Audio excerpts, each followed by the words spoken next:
জুলাই বিপ্লবের ৩৬তম দিন। সারা দেশের মানুষ তখন ঢাকামুখী। গণভবন সেদিন জনসমুদ্র। পরিবারের বাধা উপেক্ষা করে সেই মানবঢলের অংশ হয়ে যায় নাফিসা হোসেনও। ঠিক ২০ মিনিট পর আমাকে ফোন দিল, তখন বাজে ১২টা ৪০ মিনিট। বলতেছে আমি গণভবনের দিকে যাচ্ছি, যদি বিজয় আসে আলহামদুলিল্লাহ, আর যদি না আসে তাহলে তো জানবাই। বাবাকে ফোনে জানিয়েছিলেন বিজয়ের স্বাদ নিতেই অনেকের মতোই নেমেছেন রাজপথে। ছবিও পাঠান সেই বিজয় মিছিল থেকে। তবে ক্ষমতা ধরে রাখতে শেখ হাসিনার নির্দেশে শেষ মুহূর্তেও চলে গুলি, আর এতেই প্রাণ যায় নাফিসার। তুমি বাসায় যাও। কেউ বলছে যে আব্বু আমি কিন্তু বাসায় যাব না। এখনকার যে পরিস্থিতি, এই যে আন্দোলন করলাম, এটার সুফল না পাওয়া পর্যন্ত বাড়িতে যাব না।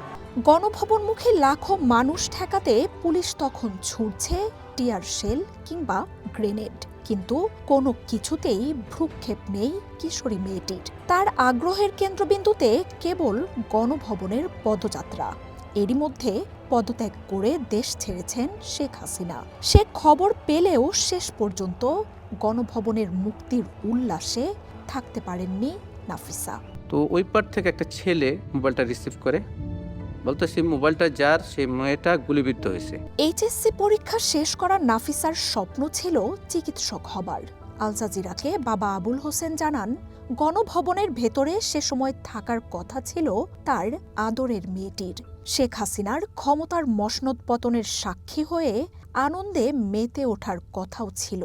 এখানে তো আমার মেয়ের আসার কথা ছিল। এখানে আমার মেয়ে এসে কি করত? উল্লাস করত।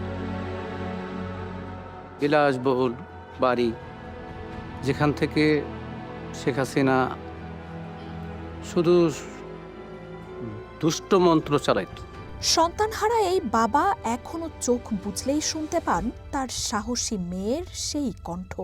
গুলি খেয়ে মৃত্যুর খানিক আগেও ফোনে নাফিসা বাবাকে জানায় তার মরদেহটা যেন নিয়ে যাওয়া হয়।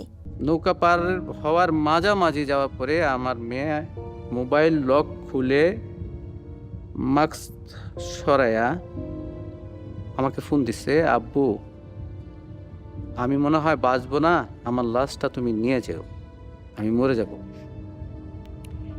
এই কথাটা যখন বলছে,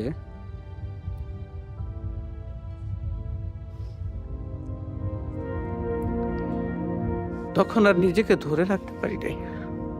বাবা আবুল হোসেন চান স্বৈরশাসন আর অনাচারের শিকল থেকে দেশকে মুক্ত করার যে প্রতিজ্ঞা জুলাই শহীদদের, তা যেন পূরণ করে আগামী প্রজন্ম।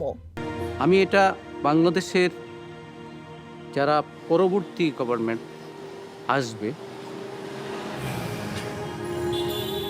যেন এই দেশটা পরিষ্কার পরিচ্ছন্ন থাকে, শান্তিপ্রিয় থাকে। মার্জিয়া উপমা, ওয়ান নিউজ।